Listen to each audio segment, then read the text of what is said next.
Guys, जब हम किसी वेबसाइट को एक्सप्लोर करते हैं और नेविगेट करते हैं पहले पेज से दूसरे पेज पे जाने के लिए, और फिर से दूसरे पेज से पहले पेज पे आने के लिए हम ज़्यादातर बैक बटन का यूज़ करते हैं। तो ये कैसे होता है वो हम बड़ी आसानी से शिफ्ट और अनशिफ्ट फंक्शन की मदद से समझ सकते हैं। तो हमें यहाँ पे कंसिडर करना होगा कि एक ऐसा कुछ एरे है जहाँ पे जो भी पहला एलिमेंट है वही यूज़र को शो हो रहा है। तो यहाँ पे यूज़र ने पहले तो पेज 1 को एक्सेस किया, और फिर पेज 1 में कुछ बटन था जिसको प्रेस करके यूज़र ने पेज 2 को ओपन कर लिया है। और हम इसको करंट पेज को ऐसे डिस्प्ले कर सकते हैं कि हिस्ट्री टेबल में जो भी पहला एलिमेंट है वो करंट पेज है, उसको हम यहाँ पे ऐसे शो कर सकते हैं। तो अभी पेज 2 है, तो लेट्स से अगर यूज़र ने पेज 2 पे अगर कोई बटन है उससे पेज 3 में नेविगेट किया है, तो वो हम डिस्प्ले कर सकते हैं ऐसे कि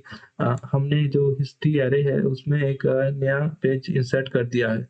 तो अब अगर हम इसको प्रिंट करेंगे, हम हिस्ट्री जो एरे है उसको अगर प्रिंट करेंगे, तो आप देख सकते हैं कि एरे के अंदर अब एक और नया एंट्री आ चुका है जो कि यूज़र करंटली एक्सेस कर रहा है। तो अगेन तो यहाँ पे अनशिफ्ट क्या कर रहा है, एक नया एलिमेंट को ये इंसर्ट कर रहा है एरे के अंदर। तो एक चीज़ आपको याद रखना है कि अनशिफ्ट सिर्फ एक एलिमेंट को इंसर्ट नहीं करता।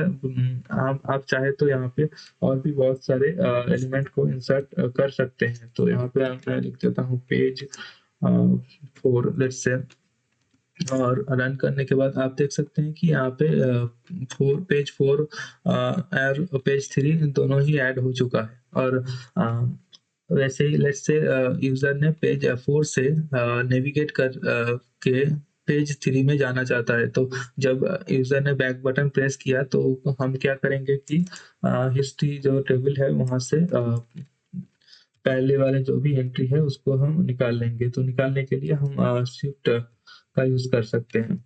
तो यहाँ पे मैंने शिफ्ट लिख दिया है, और लेट्स सी। तो आप देख सकते हैं यहाँ पे जो लास्ट वाला एरे है वहाँ से मेरे जो पेज 4 है वो निकल चुका है। तो करंटली यूज़र पेज 3 को एक्सेस कर रहा है। तो शिफ्ट एक ऐसा फंक्शन है जिससे आप एरे के फ्रंट से एक एलिमेंट को निकाल सकते हैं, और अनशिफ्ट एक ऐसा फंक्शन है जिससे कि आप एरे के फ्रंट में डेटा इंसर्ट कर सकते हैं। तो ये था shift and unshift in JavaScript. Thank you for watching.